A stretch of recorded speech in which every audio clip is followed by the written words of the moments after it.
Instead of using the stock machine heads that came with it, I decided to use some old Squire ones that I had because the stock ones were kind of garbage and these ones aren't bad. So I'm just going to start setting it up, getting it aligned, drill the holes, and then get everything set.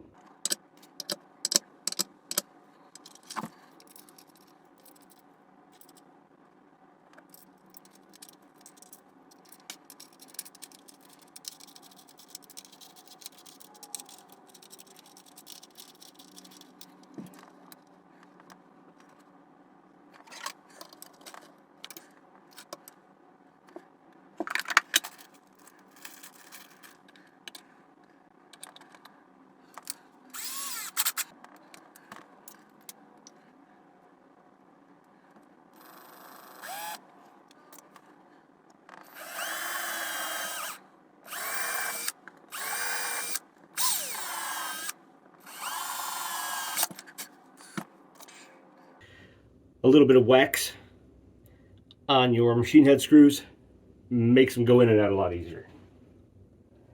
It can be candle wax, it can be soap.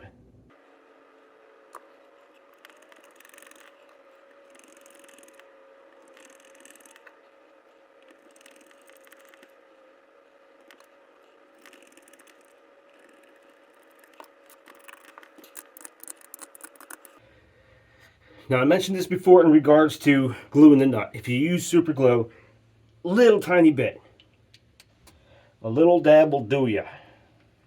So I'm just going to put just on a little tiny dab on each 3 of these little bars here. This is gel super glue, so not going to take much. Put that cap on there real quick. Make sure I put it right. Get it all nice and aligned correctly. Let's find the string retainer. We'll do the string retainer last, if we need it. I don't know if we're going to need it. If we do, then we'll do it. Let's set this aside and go to the body. So I got my ground wire here. I am going to run this through here. Actually, I'll probably run it up through here this way. And then run the rest over through here. And then we'll ground this to one of our pots. So I'll just run this through here. And that up through there. And then that's ready. Now we can mount our bridge and bridge pickup. I didn't use the neck pickup that came with this kit. I ended up going with a Fleor Alnico 5 neck pickup. Fleor's a pretty decent pickup company on a budget, and their pickups sound really good, so I had some faith in them, and I decided to go along with this. I really don't like the way this body's routed. I wish there was just a straight route right here, but there isn't, so we just have to deal with it.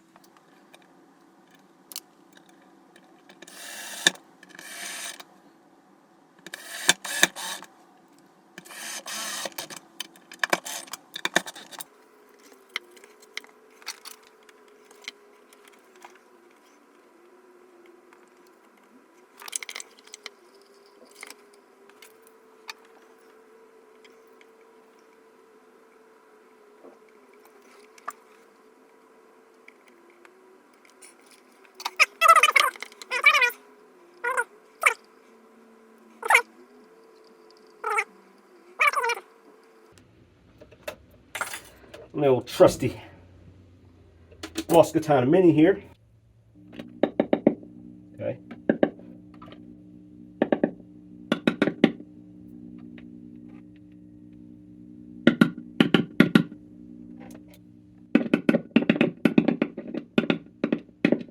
I don't know how well that partial split's working.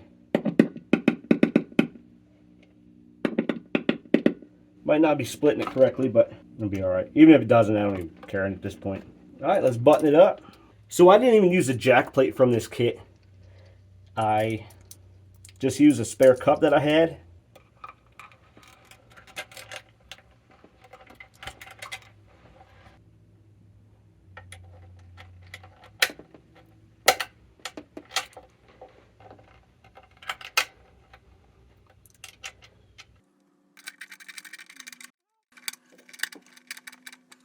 And we're in. This is going to be the fun part, is getting this pickup screwed in.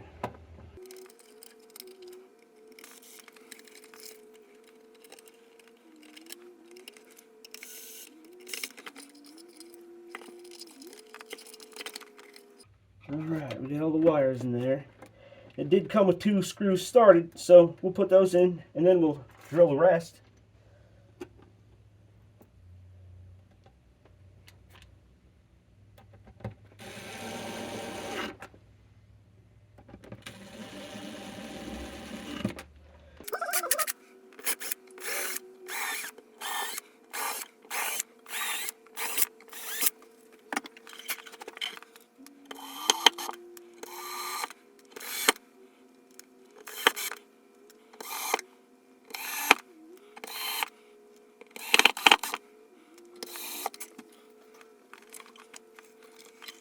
Got the ferrules put in the back here, and silver in there, so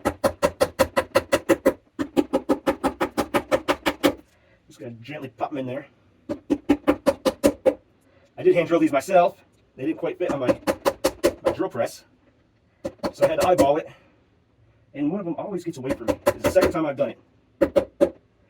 But for the most part, they're pretty straight.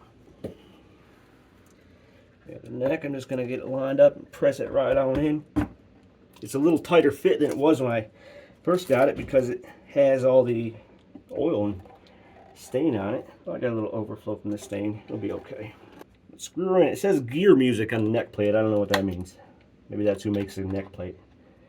Don't know. Let's start with these two.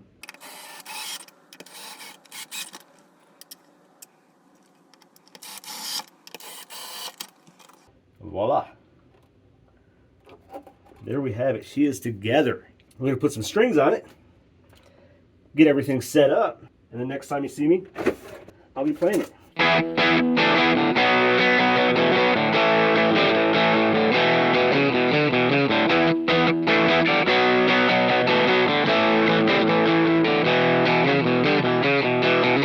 So this wasn't the first time I've rebuilt, reassembled, or even refinished a guitar. However, it was my first kit guitar, and it's an inexpensive one. So I knew going into it, there would likely be a lot of work, and most of the components would be lackluster. While the quality of the body seemed decent, it also does feel a little cheap, but I'm thinking maybe that's just because it's a thin line, and that can make it feel a lot lighter. I don't know.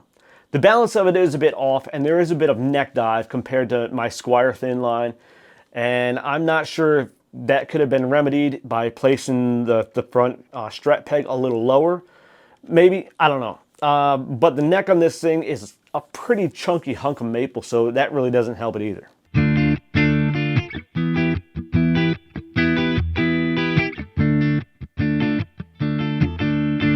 I didn't use some of the hardware like the bridge or the jack plate or the tuners. The bridge here is from a Squier CV50's Telly, and the brass compensated saddles are from Wilkinson. The output jack came from one of my Squier Tellys that I replaced with an electro socket along the way. I think the string ferrules came from an old Dean ML. Now, contrary to what you saw in the video, I did end up using the stock pots and pickups. I wasn't really feeling how the Artec rail sounded. Maybe it was the pot capacitor combination switching, I'm not sure. It just didn't sound all that great to me. So I decided to use the stock pickups instead, which if you saw the unboxing, then you know they're a bit weak. However, I found they sounded pretty good, albeit they're a bit microphonic. I may swap them out at some point with something a bit better, maybe match that Fleor neck pickup in the video with the proper Alnico bridge pickup, or maybe I'll try the rail again without the split.